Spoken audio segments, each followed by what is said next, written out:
one of the other questions I see is, you often talk about rewiring your physical and emotional and spiritual well-being. Would you like to elaborate on that?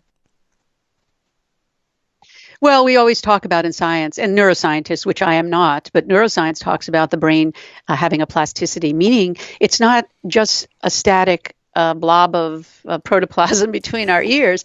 It's actually something that's alive and can change. And it changes with our thinking patterns. And that's what I focus on because that's the core of yoga science, training the mind. Our thinking and our thoughts and our feelings, are really based on our past programming. And we want to access our well-being or vitality from this perspective. So I've outlined three core pillars to address, physical and emotional rewiring. And one is the mind. That's where I came up with mind, medicine, and healing, because we train our mind, we utilize the principles and practices of yoga science.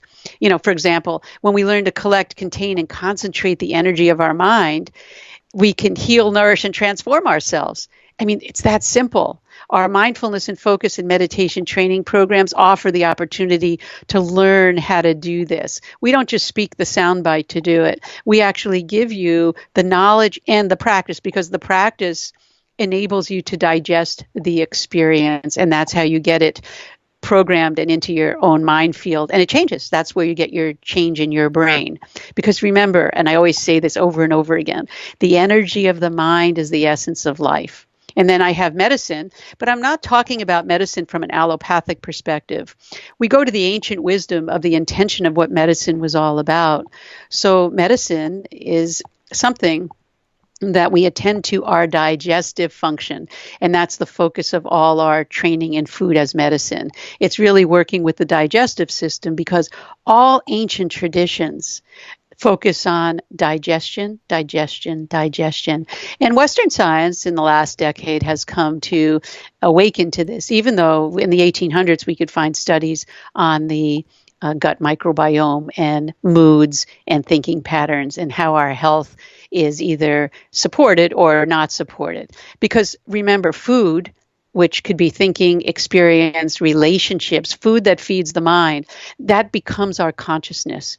So we do teach how food, nutrients, herbs, and the core elements that nature provides for us gives us that whole healthy gut microbiome and a vital mind. And that's under medicine. And then the healing, which is my total focus in life, because I always say the heal means to make whole. It's homeostasis, and we're constantly changing. So that change, we want to change always for the better. So we need to support ourselves and the planet, remember, by respecting its power, its dynamic healing force that's available to us.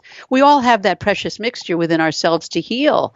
We all have it. So my whole thing was, why not teach people how to use that? When we're balanced, we heal, we make whole. And healing allows for our transformation to take place. No one wants to be static, because life is about movement. Life is about that amazing experience. Experience is that movement. So we want that transformation to come in a very systematic, precise way for the better. So that's where the yoga, which means bringing together mind, medicine, and healing, comes about. That's awesome. And you talked about knowledge, and of course, you have a great book, Feeling Good Matters, which I have. It's my manual, which I keep on as reference. Could you tell us how the book fits into the bigger picture?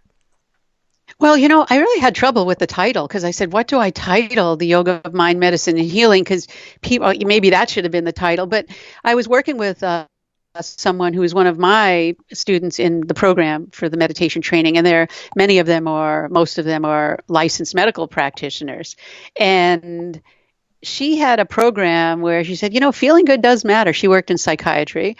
And I said, may I use that title? And she said, sure. And I give attribution to her in the beginning, because she said, people need to feel good. And I said, they really, really do. Feeling good does matter.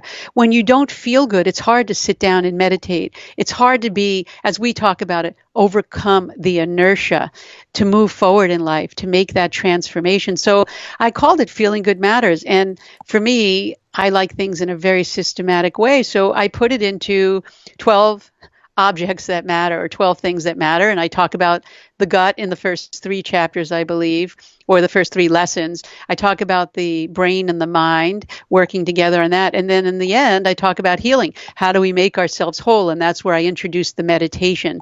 So it brings us into our body, mind, and soul, back into that alignment that we're all looking for homeostasis. Makes perfect sense.